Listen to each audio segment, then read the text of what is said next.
Faleminderit zoti kryetar, koleg. Zoti kryetar, s'pari kam një fjalë me juve. Unë ju përshëndes që juve sot nuk planua të përdorni listat e ndryshuara të diskutantëve, por i qëndrua sipas rregullores asaj që në fuqi deri në fund është lista e paraqitur e para dhe që nuk mund ndryshojë nga askush, as nga ata që mendojnë se mund ta ndryshojnë. Faleminderit. Së dyti, unë do flas për pikërisht në lidhje me marrëveshjen me fondacionin Hans Seidel. E njoh mirë të fondacion. Kam pasur mundësinë të bashkëpunoj me këtë fondacion që në vitin 1992, kur ky fondacion filloi aktivitetin atë Shqipëri të hershme, të dalë nga komunizmi, me një marrëveshje të ratifikuar nga ky parlament, gjë e cila e ngrën nivelin e bashkëpunimit me këtë fondacion në stadin më të lartë. Është një fondacion i shkëlqyer. Është pjesë e CSU gjermane, që tashmë është pjesë e qeverisjes së bashku me CDU-n. Është një fondacion me një reputacion të madh, që mbron vlerat europiane, vlerat e demokracisë, vlerat e ekonomisë së tregut, që mbron dinjitetin e njerëzit. Përfitoj nga rasti për ta falendëruar thellësisht fondacionin në fjalë Hans Seidel, CSU-n gjermane, CDU-n gjermane, e cila në përmjet këtij fondacioni dhe Konrad Adenauerit ka qenë pjesë e zhvillimit demokratike shqiptare duke dhënë kontribut të shkëlqyer në vendin tonë. Ashtu siç duhet falenderoj Gjermaninë, një mbështetëse e madhe e zhvillimit demokratike shqiptare, një mbështetëse e pa llogaritshme dhe pa zëvendësueshme e proceset tonë të integrimit, e rritjes tonë, kontribuces të madhe financiare në zhvillimin ekonomik të Shqipërisë. E falenderoj absolutisht atë shtet madhor, i cili tashmë është lokomotiva e Bashkimit Evropian. Dhe ndjej një keqardhje shumë të madhe sot, jashtëzakonisht të thellë, që ne diskutojmë për ndërprerë marrëveshjen me këtë fondacion. Dhe unë gjykoj se këtu, largimi i këtij fondacioni nga Shqipëria krijon në këto momente të vështira për Shqipërinë një boshllëk të madh. Krijon një boshllëk vërtet të madh.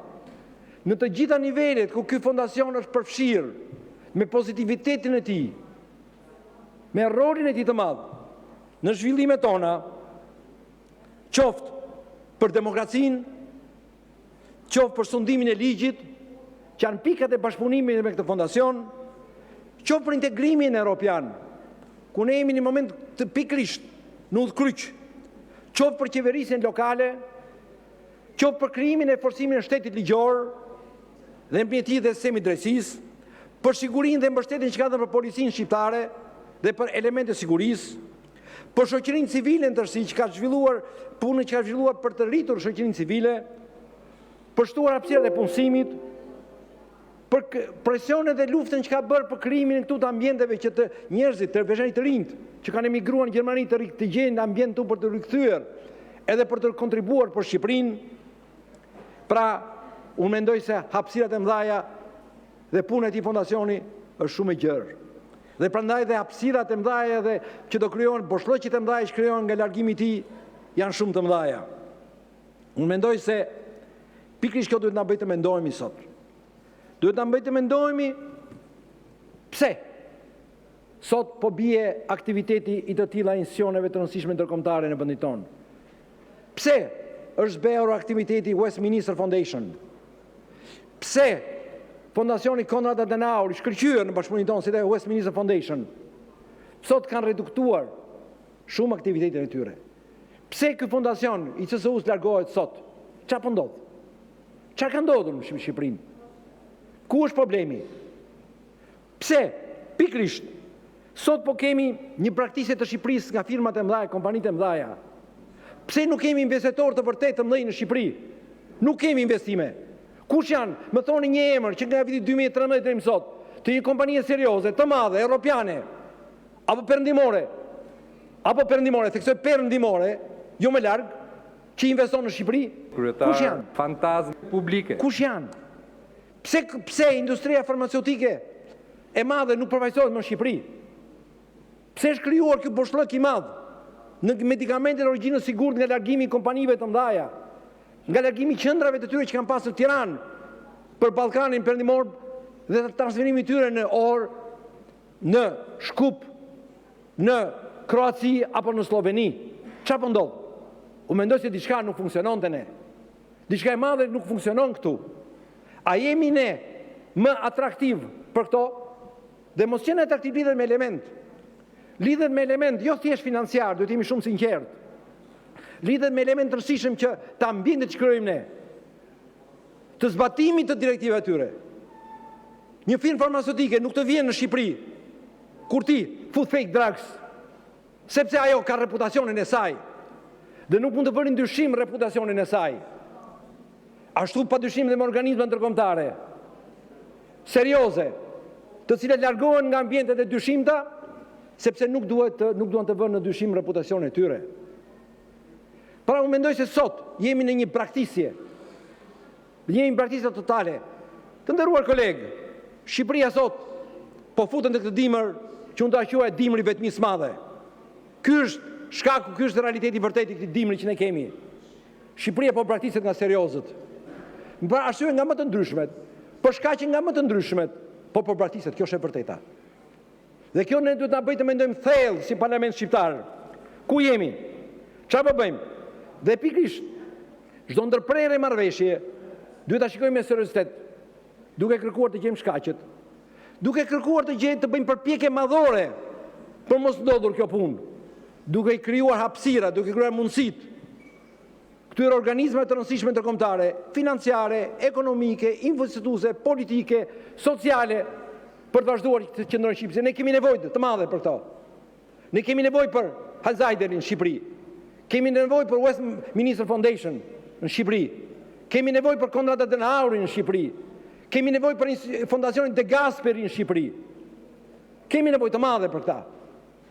Dhe duhet të bëjmë çdo përpjekje që mos ndodhi këtë ndërprerje. Po, jam dakord. Regjimin nuk i intereson. Regjimi do errësirë. Ujkun mjerkull do i thonë. Do pikërisht mos pasin e këtyre organizmave në Shqipëri, në mënyrë që të bëjnë pasaj masakër atje ku bëjnë. Sepse të gjitha ato mekanizma janë mekanizma dhe kontrolli, janë mekanizma dhe raportuese në qeveritë e tyre, demokratike, shumë të rëndësishme për ne, në Bashkimin Evropian. Janë organizma të cilat edhe ku nuk thonë, e shkruajnë dhe dërgojnë informacionin dhe atë që ndodh në Shqipëri. Nuk janë vetëm thjesht këshilluese për ne, prandaj janë shumë të rëndësishme. Janë të gjykuese, janë të informuese, krijojnë të opinionet. Prandaj ky regjim do t'i përzëri. Ashtu si po përzë shqiptarët, ashtu si po përzë të rinjt, ashtu si kërkon ta kthejë Shqipërinë në 800.000 banor, si Esat Pasha dikur, që të sundojnë në një copë dhe pastaj ta mbushi këtu me të ardhur nga çdo vend tjetër, po përveç Europës, jo. Sa po doli dhe të krijojë në këtë mënyrë një grup bujkrobrish të cilë nuk do ke nevojë, dhe nuk ka nevojë as të protestojnë, nuk mund të protestojnë, as të votojnë, edhe vetë zonja Linda. Dhe kjo është arsyeja, dhe ky është problemi i rëndësishëm që ne kemi. Shiko, kolegë të dashur, unë mendoj që ne ta rrëzojmë këtë miratimin e ligjit sot. Dhe të kërkojmë qeverisë shqiptare të negociojë seriozisht me këtë fondacion. Sepse ka një status të veçantë, është një ratifikim në parlament. Të kërkojmë qartësisht që ne të punojmë fort me këtë fondacion kaq të rëndësishëm evropian, jo vetëm gjerman, në mënyrë që ky të gjejë hapësirat dhe mundësitë e riversimit të ndërprerjes së marrëveshjes. Qoftë duke krijuar mundësira bashkëfinancimi. Qoftë duke krijuar mundësira bashkëfinancimi me fondet tona apo me fondet e Bashkimit Evropian. Hajde të lëvizim të gjë. Dhe mos e cillim një copë letër këtu sot dhe lam gojen për të denoncuar një marrëveshje të tillë kaq të rëndësishme me një nga fondacioni kaq të rëndësishëm, cilën unë në fund dua përsëri ta falenderoj shumë për ndihmën, mbështetjen e madhe pa llogaritshme që ka dhënë në zhvillimin shqiptare që nga viti 92 si pjesë e Gjermanisë mike, si pjesë e Gjermanisë lokomotivë të Bashkimit Evropian, si pjesë e Gjermanisë, një nga mbështetjet më të mëdha të zhvillimit demokratike, ekonomike dhe integruese të Shqipërisë. Faleminderit. Fjalën e ka zonja Ina Zhupa.